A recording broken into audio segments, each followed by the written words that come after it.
They expected silence. They expected fear. But what they never expected was a voice rising from West Africa. To the people of Iran, this message is not political. It is not diplomatic. It is personal. Because when a fire surrounds, your home in the world pretends not to see. A brother does not look away. He steps forward. I am not here to condemn. I am not here to negotiate. I am here to remind you, you are not alone. You and I, we come from lands they tried to break. Not once, not twice, for centuries. Africa was carved like meat, on a map. Iran was sanctioned until its breath was strangled. They called us uncivilized. They called you dangerous. But what they feared was not our weakness. It was our memory, our spirit, our refusal to kneel. They enslaved our ancestors and built empires from our pain. They bled your nation through embargoes and lies. They took our diamonds, our oil, our uranium, and gave us lectures on democracy. They surrounded your borders, demonized your voice, and told the world you must be punished for daring to stand alone. But here we are, still standing. They tried to isolate us. They tried to shame you. But we endure, because we have something they cannot understand. Roots, not in power, but in purpose. Not in gold, but in dignity. We do not fight for revenge. We do not cry for pity. We rise for honor. We speak for truth. And now, when the sky grows heavy over Tehran, when the drums of war echo louder than the prayers of peace, know this: we are listening. And more importantly, we remember. This isn't just your struggle. It is a mirror of every nation that refused to bow. Some may ask, why speak now? Why raise my voice in a storm I did not start? Because silence is no longer neutral. It is complicated. When I see the skies over Iran clouded with the threat of missiles, when I see headlines written not with ink but with venom, when I see the same pattern, the same playbook, demonize, isolate, destabilize, I cannot remain silent. They will say it's not our fight, that it's none of our business. But let me ask, was it our business when they bombed Libya and left it in pieces? Was it our business when they invaded Iraq and called it liberation, leaving generations orphaned to war? Was it our business when they supported coups across Africa in the name of stability? Yes, it was, and it still is. Because it always begins with one nation, and then another, until every voice of independence becomes a target, every flag of resistance becomes a threat, until the only nations left standing are those who serve, not those who speak. So I speak, not with weapons, but with words, not with threats, but with truth. Iran, I speak not just to you, but to those who believe standing with you means standing against peace. No, we stand for balance, for justice, for sovereignty. You have the right to exist without fear, to defend without apology, and to grow without permission. I raise my voice today not to provoke war, but to prevent erasure, to remind the world that Iran is not a pariah. It is a people. It is history. It is a heartbeat that refuses to stop. And I,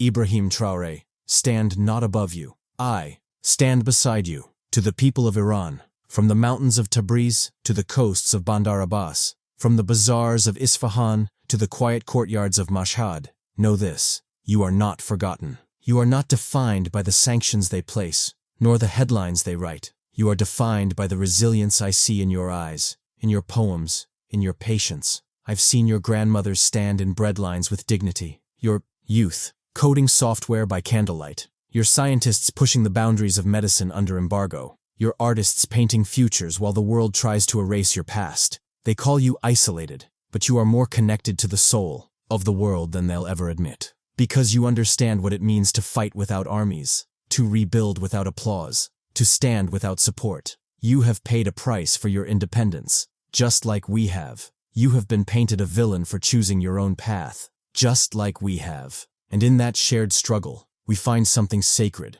solidarity. Your pain is not invisible to us. Your silence is not empty. Your strength, quiet and unshaken, echoes across deserts and oceans. I do not speak to you as a president. Tonight, I speak as a son of struggle, as a child of a continent that still bears the scars of empire. And I say, your story is not over. The world may try to drown you in noise, but tonight I speak one truth that no algorithm can suppress, no diplomat can spin, and no missile can destroy. You are not alone. We were told that progress comes in suits and briefcases, that freedom wears a Western flag, that sovereignty is a slogan, not a right. But we have learned otherwise. Africa has learned that silence is a luxury the oppressed cannot afford, that to be neutral in a system of injustice is to serve the oppressor, that survival alone is not dignity, only liberation is. We have seen how institutions smile while stealing, how aid can be a weapon, how diplomacy often disguises domination.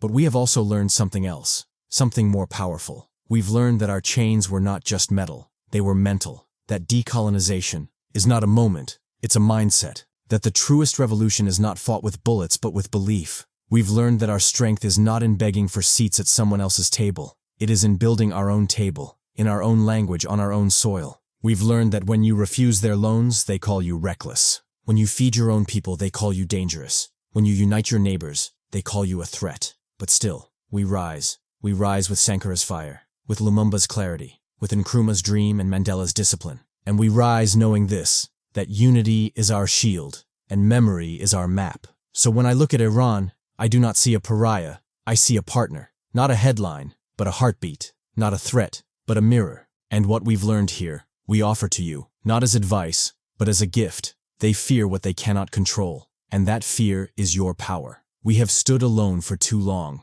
on different continents, under different skies, speaking different tongues, but crying the same cry. Today, I offer not a handshake of convenience, but a pact of conviction. Iran, Africa sees you, not as an enemy of the West, but as a brother of the wounded, not as isolated, but as an island of endurance. Let us forge a new path, where Tehran and Ouagadougou, Bamako and Qom, Niamey and Isfahan become pillars of a new non-aligned order, an alliance not of empires, but of emancipated minds, an alliance rooted not in trade alone, but in trust, not in weapons, but in wisdom, not in propaganda, but in principles. Let us share what we have, experience in resisting sanctions, in rebuilding under siege, in thriving despite the world's silence. Let us create exchange programs between our scientists, our farmers, our engineers, our poets. Let our children speak both Persian and Fulani, Hausa and Farsi, not for dominance, but for dignity. Let our oil flow on our terms. Let our satellites rise into the sky with our names. Let our medicine heal without patent piracy. Let our water, our sun, our soil serve our people first. Let us build a firewall against economic blackmail, a coalition against cultural erasure, a bond that no drone strike, no blockade, no slander can undo. Because while the world divides us by language, faith, and distance, our pain unites us, and from that pain, we give birth to a promise. The next century will not belong to the loudest, it will belong to the most rooted, to those who remember, to those who resist, to those who rise without asking for permission. I do not speak tonight merely to presidents or generals. I speak to the young, to the Iranian boy who studies by candlelight during a blackout caused by sanctions, to the African girl who walks 5 kilometers just to attend school because colonial borders drained our land of schools, but not of chains. You are the ones who will carry our dreams forward, dreams that were never meant to survive yet somehow always did. They call you the generation of despair. I call you the generation of defiance. They want you to believe that Africa is forever poor and that Iran is forever isolated. But I want you to know, your struggle is sacred. Your hunger is not failure. It is fire. You, the youth of Isfahan and Ouagadougou, of Shiraz and Accra, you are not the aftermath of colonization. You are the architects of a new dawn. You will write code in your own language, launch satellites with your own signatures. You will compose music that does not beg for Western approval. You will invent machines for African deserts and Iranian plateaus, not to impress, but to empower. And when they tell you that you must choose between being modern and being proud, tell them you refuse to be anything less than both. 2. The poets of Tabriz and Bamako, your verses will not ask for pity. To the builders of Tehran and Niamey, your bridges will not be built with loans tied in chains. To the children of martyrs and miners alike, you are the living revenge against centuries of theft. They tried to erase your story. Now, you are the ink. I do not give you hope. I salute the hope that already lives in you. And I say to every young soul listening, do not wait to be led. You are the storm. You are the flag. You are the future. To those in Paris, in London, in Washington, do not mistake our peace for fear. You who imposed sanctions while wearing suits soaked in oil. You who spoke of liberty while installing tyrants. You who funded coups and called them reforms. This time, the game is over. You taught us the language of diplomacy, and we now use it to expose your crimes. You taught us the rules of global trade, and we now use them to build walls against your theft. You taught us about freedom, And we now use that word as a mirror, so you can see your hypocrisy. You cannot destabilize us the way you once did. Not with your headlines, not with your dollars, not with your drones. Iran stood through war, isolation, and propaganda. Africa bled for centuries, not just from its veins, but from its voice. And yet, we are still here. You want to provoke us into a reaction. You want to bait us into violence so you can wear the mask of the victim again. But we see you, we study you, and we reject your false outrage. Let this be clear. If you attempt to ignite another Libya, another Iraq, another Syria, know that we are not the same people we were then. We have learned, we have risen, and now we are watching. You can no longer choose our enemies for us. You can no longer define our heroes. You can no longer speak for our children. This is not a warning from desperate people. It is a promise from an awakened continent, from an embattled republic, from a united spirit. And if you still believe that Africa and Iran can be divided, that we will betray one another to gain your crumbs, then you have not understood how deeply the soil remembers its wounds. We remember, and this time, we are ready. Borders were never drawn by us. They were drawn by those who feared us united. Africa and Iran, separated by geography, but connected by spirit. What joins us is not religion, not language, not even history. It is something stronger, the will to be free on our own terms. When they sanction Iran, they sanction every nation that dares to stand tall. When they sabotage African economies, they send a message to all who think independently. And when they lie about us in their media, it is because our truth threatens their comfort. But here we are, speaking, rising, refusing. We, in Burkina Faso, have felt the price of choosing dignity over dollars. We have walked the path of self-reliance. We have seen the vulture circle when we said no to exploitation. And you, in Iran, have endured for decades. You've built, rebuilt, and stood tall without kneeling. To our people in Bamako, in Tehran, in Conakry, in Tabriz, to those in Khartoum and those in Isfahan, know this: you are not alone. We may not share borders, but we share vision. We may not share currency, but we share courage. We may not always be in the same room, but we are on the same side of history. Let the empires of old tremble, not because we seek war, but because we no longer seek their approval. Together, we build a future where no one bows to foreign masters, where no child grows up thinking their passport is a curse, where no country is punished for being proud. This is what unity looks like. Not handshakes for cameras, but hearts beating with one purpose. They called us isolated. Today we call each other family. What happens when two ancient civilizations, long suppressed but never broken, decide to rise together? I will tell you, the world changes. Imagine an Africa that builds satellites with Iran, and Iran that grows food with African partners. A youth from Tehran learning Swahili, a student from Ouagadougou walking the streets of Mashhad. We can share more than trade. We can share vision. Let us build corridors not just of goods, but of wisdom. Let us exchange engineers, farmers, doctors, poets. Let us build a digital bridge between the Sahel and the Persian Gulf, between Farsi and Fulani, between the Nile and Zagros. In a world that tries to divide and label, we shall rewrite the terms. Not East, not West, just free. To the economic war waged against Iran, we respond with African markets open in solidarity. To the lies told about Africa, we respond with Iranian media telling our truth. Together, we will create a currency of resistance, not printed in foreign capitals, but minted in sovereignty. Together, we will build universities that teach the history they tried to erase, laboratories that are not spied on,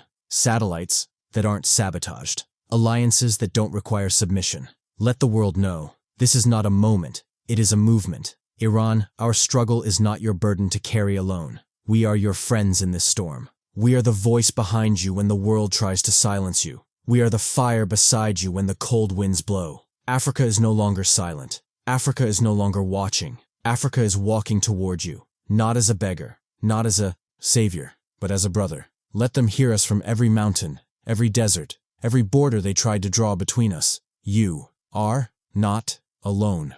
To the mothers of Iran, who cradle their children through sanctions and sorrow, I say, Africa stands with you. To the students, the workers, the scientists, the farmers, to all those who refuse to bow down, I say, we are your echo. Your pain is not invisible. Your courage is not forgotten. They thought we would be too poor to matter, too weak to resist, too broken to rise. But they were wrong. The 21st century will not be owned by empires. It will be shaped by those who endured them. And when the world asks, who stood with Iran when the sky was darkest? Let history record, Africa did. When the bombs fell, we sent our voices. When lies were broadcast, we shared your truth. When you were pushed into isolation, we built you a bridge. Because we understand. We too were called backward. We too were told to sit quietly. We too were punished for dreaming of freedom.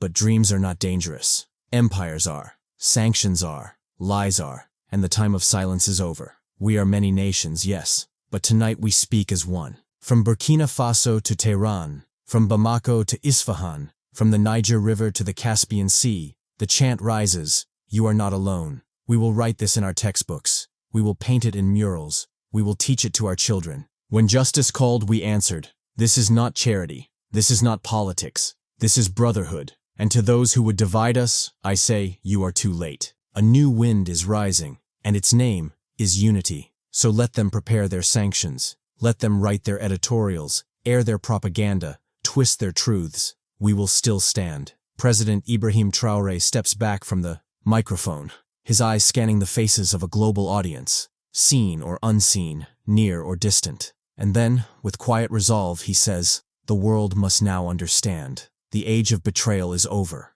The age of dignity has begun. He doesn't shout, he doesn't threaten, but his voice slices through silence like thunder across the Sahel. To every leader watching, to every oppressed people listening, know this: no empire is eternal, but every soul that rises in truth writes eternity into the history of nations. A quiet moment. Then, from today forward, when Iran stands, Africa stands. When Africa speaks, Iran listens. When we walk into the storm, we walk side by side. The old world may tremble. Let it go. Because in the heart of resistance, a new world is being born. And as the speech ends, one phrase echoes louder than all others, across the digital plains, over the rooftops of Tehran and the hills of Ouagadougou, in classrooms, cafes, and military camps. You are not alone.